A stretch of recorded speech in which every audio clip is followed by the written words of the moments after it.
Hello, my name is Marcus. I'm the compiler of a collection of therapy quotes entitled Psychoanalytic Self-Awareness Quotes. This is TQ 451. Therapy quote number 451, Transference. Where the compulsions of unconscious desire and its scenarios of infantile fulfillment become symbolically present in the communicative situation of analysis. This recall of the past most often takes place as its unconscious repetition, an acting out of past events as if they were present. Repetition is a way of remembering brought into play when recollection in the intellectual sense is blocked by repression and resistance. Repetition is both an obstacle to analysis, since the analysand must eventually be led to renunciation of the attempt to reproduce the past, and the principal dynamic of the cure, since only by way of its symbolic enactment in the present can the history of the past desire, its objects and scenarios of fulfillment be made known, become manifest in the present discourse. The analyst must treat the analysand's words and symbolic acts as an actual force, active in the present, while attempting to translate them back into the terms of the past. That is, to draw conclusions from interconnections and patterns. The analyst must help the analysand construct a narrative discourse adequate to give an account of the story of the past than those that are originally presented in symptomatic form. So he's calling acting out and repetition compulsion gone awry a kind of symptom of the repetition compulsion gone awry. So this I thought is a follow-up to a previous quote which said that the acting out of the repetition compulsion, transferring and repeating, bringing the past into the present. He said that it's an attempt to remember what happened. At the same time, you don't remember, and that's why you're acting. If you do remember, you want to use words. Give sorrow words. Find your narrative. Construct a narrative discourse adequate to give an account of the story of the past. Better than it's symbolic, or it's symptom form. So we can talk about the past by producing symptoms, or we can talk about the past by talking about the past.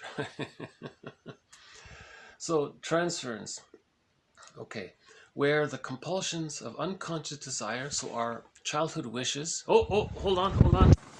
We have a visitor here. And there he goes. Okay. Okay. It's always nice to see the bluebird. So he's repeating something, right? No, he's not. No. Never mind. Birds don't really have a... Some people say that they do have a form of consciousness, like they can communicate with their other friends, and they're aware of things, and they can it's not just survival instincts. They can be a little conscious of the situation, and so I don't know. Okay, back to the quote. So the transference represents the unconscious wishes from childhood and its infantile and the scenarios of whether or not they got fulfilled or not, whether or not those wishes got met or not. So transference is the repetition demonstrating the unconscious wish and to what degree did that wish get met. All right. That's what he means by scenarios of infantile fulfillment. becomes symbolically present in the communicative situation in the analysis. So the client is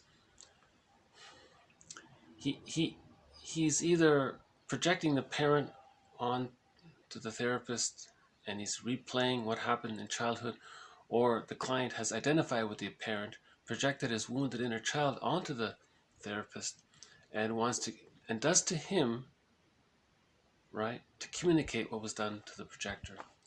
Right? So the client is doing to the other what was to say what was done to him. Right? Okay, so he's calling this an unconscious repetition. The repetition is a way of remembering. So he called the previous quote, call it experimental recollection. You're trying to experiment with remembering, but at the same time you're resisting. But by doing that, at the same time you're resisting memory because you're not conscious of it. You're not, in the intellectual sense, you're not aware of it.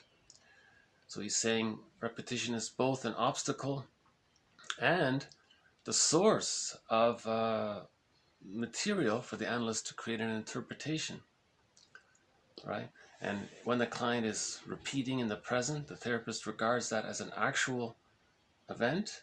It's active now, and the therapist translates what the client is doing, okay, and ultimately to create a new narrative, right?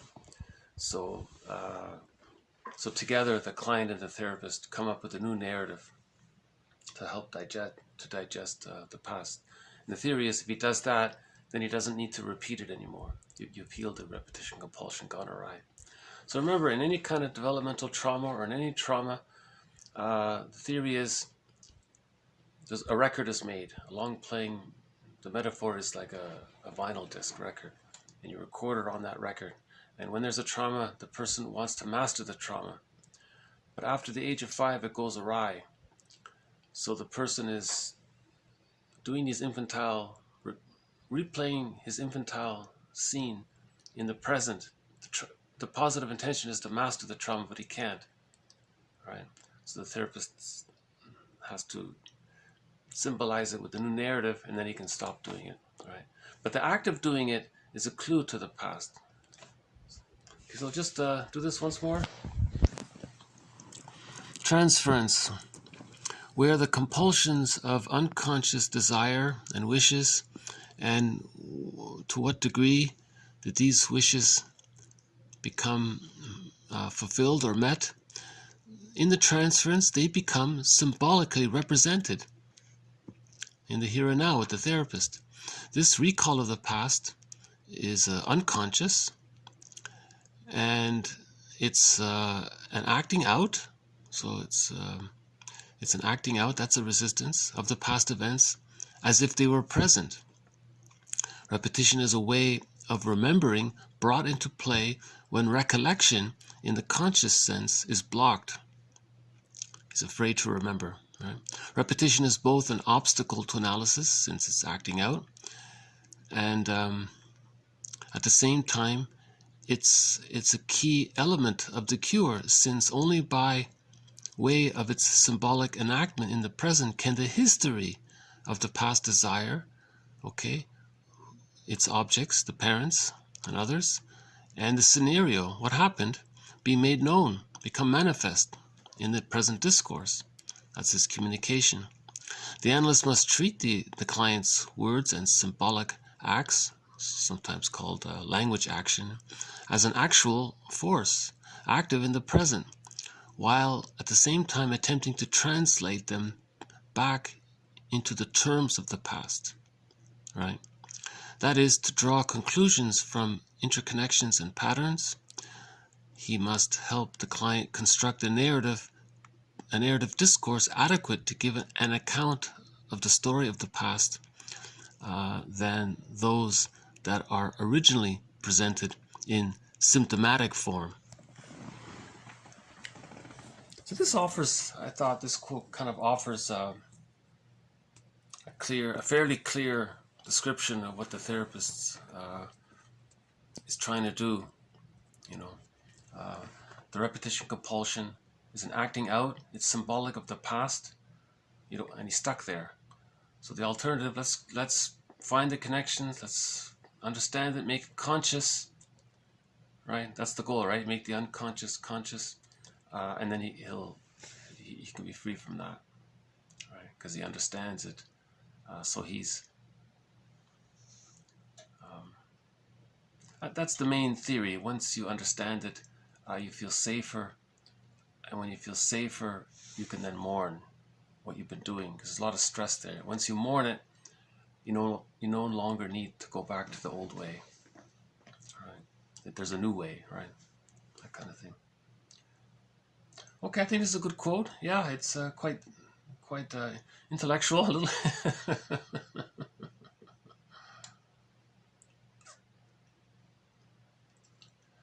Yeah, if I didn't make it clear in this presentation, I hope maybe you'll read it. It's posted below. I think it's worth a careful read through. And someone said regarding this, that's one guy's theory is that that's why literature got invented, to do this. The reason literature exists is so that I can do what this quote is talking about, to construct a narrative, right? So that you're not acting it out, right? And I think yesterday and the day before yesterday, there was mention of the literature motif of the double. That's the shadow. So in stories, for example, Dostoevsky has a story about the shadow, and others. It's a motif in literature. It's talking about the second self of your unconscious. It's the stranger within. It's everything you don't know about yourself. It's the one that walks with you, who doesn't look like you, but he is you. So we call that the secret self, or the unbewusst, or the id, or someone called it your alter ego. Someone called it your shadow soul, your inner child of the past, which holds your feeling self. We've had other phrases for it. I think the stranger within is pretty good, right? In literature, it's called the double, right? It's not just the idea of mirroring you, like you have the doppelganger.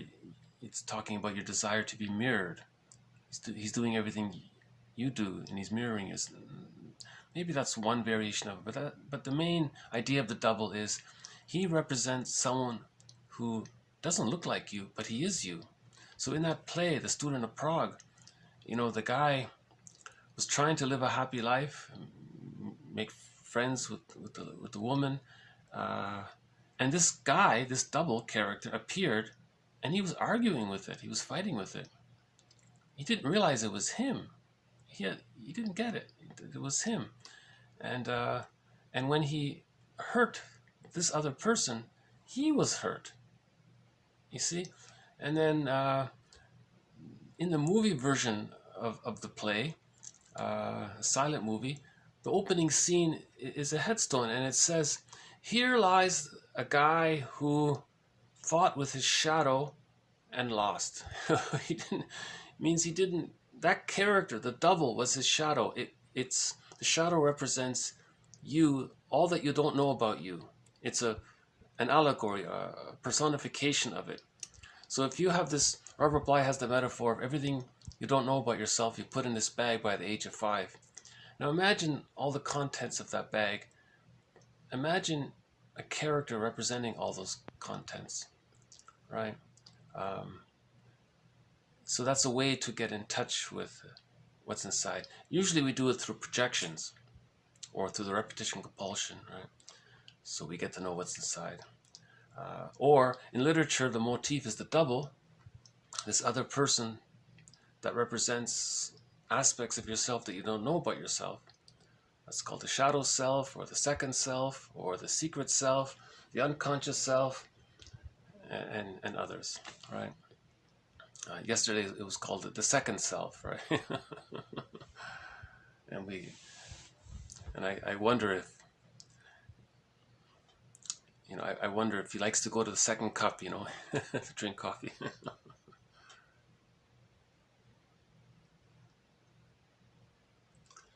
It's very hopeful. I find this quote to be quite hopeful. It makes it clear that if we're doing something out of our unconscious, it's telling us that we're trying to remember. It's experimental recollection, right? So we see what we're doing and then try to create a story around it, an interpretation or something. You know, I think I heard someone say he doesn't like reading. He doesn't want to read literature because he starts to read it and he gets bored. And, you know, there was this one idea from another quote, which will be posted in the future, about school shock. It may be that many times a person doesn't have a reading disability or learning disability. That's not true. He has school shock. It's a form of PTSD. Some kids who are too bonded to the mother, too attached to the mother, and then get suddenly thrown in the school, has this great fear that he's going to lose his mother. So he's under immense anxiety about that. Plus, if the school environment is a little chaotic or something happens there and it's all too overwhelming, he can become disassociated. It's like an emotional tsunami for him. And like any situational shock, it can lead to PTSD. A form of PTSD, he's saying, right? So school shock, then he disassociated. So that person didn't have a reading disability. I think what happened was, yeah, he did research on PTSD. He was buying all the books about PTSD, and his reading improved because he was reading about PTSD. He was reading about his situation. He finally found recognition. First, he was relieved to know that there was a name for what he was going through. You never heard the phrase before, PTSD. You know, a lot of people say that when they first hear that phrase, there's like a little relief there, because at least now it's named. At least now you know what's going on, what the situation is. And then you read more about it, and then you got this checklist, and you think, okay, now you kind of get what's happening. And since there's so much interest in the reading about the PTSD literature, that improved his reading skills. And then he can move on to read Dostoevsky and Tennessee Williams or whoever. You know?